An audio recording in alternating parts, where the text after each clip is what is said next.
ఇంకొకటి నాన్ స్టిక్తో ఆరోగ్యానికి ముప్పు, గీతలు పడితే విషవాయువులు, రసాయనాలు వెలువడే ప్రమాదము. అయితే అభివృద్ధి విషయంలో చర్చ. అదే అమెరికాలో, సింగపూర్లో మస్తు అభివృద్ధి జరిగింది భయ్, ఆ దేశంలో అంత అభివృద్ధి జరిగింది, ఈ దేశంలో ఇంత అభివృద్ధి జరిగింది. అభివృద్ధికి కొలమానం ఏంది? ప్లాస్టిక్ ఉత్పత్తి రావడం అనేటువంటి అభివృద్ధికి కొలమానమా? రబ్బరు ఉత్పత్తి జరగడం అనేటువంటిది అభివృద్ధికి కొలమానమా? ప్రకృతి జీవనాన్ని వదిలేసి, ప్రకృతితో మమేకమైనటువంటి జీవనాన్ని వదిలేసి ఇగో దీన్ని అభివృద్ధి అని చెప్పేసి ఏదైతే మనం తీసుకొచ్చి విలాసానికి, అభివృద్ధికి, వినాశనానికి తేడా తెలియకుండా పోయింది. ఇవాళ ఫార్మా కంపెనీలు వచ్చినాయి, మందులు వచ్చినాయి, అల్లోపతి వైద్యాలు వచ్చిన తర్వాత మస్తు అభివృద్ధి జరిగిందంటారు. సైడ్ ఎఫెక్ట్స్ వచ్చినాయి. ఈ మెడికల్ వేస్టేజ్ ఏం చేయాలనో అర్థం కానటువంటి పరిస్థితి. కార్లు వచ్చినాయి, బాగా తిరుగుతున్నాం, ఇష్టమైనట్టు పోతున్నాం, అభివృద్ధి అదే అనుకుంటున్నాం. కానీ దాని ద్వారా జరిగేటువంటి వినాశనం ఏమొచ్చింది? వాహనాల ద్వారా. అంటే ఒక మనిషికి ఏం కావాలి అనేటువంటి అంశం పైన అభివృద్ధి అనే దానికి ఒక కొలమానం అనేటువంటిది లేదు. ఇట్లా ప్లాస్టిక్ నాన్ స్టిక్ వచ్చింది, నాన్ స్టిక్ లేకపోతే మా ఇల్లంతా వేస్ట్ అని వెనకట ఇత్తడివి, మట్టివి, లేదంటే రోళ్ళు, రోకళ్ళు, కట్టెవి, చెక్కవి ఉండేటివి అన్నీ. మట్టి పాత్రలే వాడేటోళ్ళు, లేకపోతే ఇత్తడి పాత్రలు అంటే ప్రకృతికి సహా ఉండేటువంటివి, ఇనుప పాత్రలో లేదంటే ఇత్తడి పాత్రలో, మట్టి పాత్రలో రోళ్ళు అవన్నీ ఉంటే రాళ్లతో ఉండేటువంటి అవన్నీ.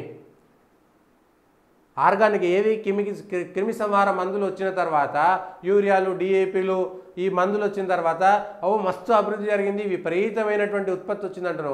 కానీ దాంతో క్యాన్సర్ వస్తుంది, దాంతో రోగాలు వస్తున్నాయి. ఎవ్వరు పని చేస్తలేరు ఇంట్లో.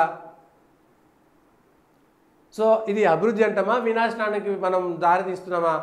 ప్రకృతిని వదిలి, ప్రకృతి జీవనాన్ని వదిలిన తర్వాత ప్రతిదీ కూడా వినాశనమే. అది గ్యాస్ వస్తే కూడా అది గొప్ప అనుకుంటున్నాం, కానీ గ్యాస్ కూడా గొప్ప కాదు. ప్రకృతితో వంట చెరుకుతో చేసేది అదే.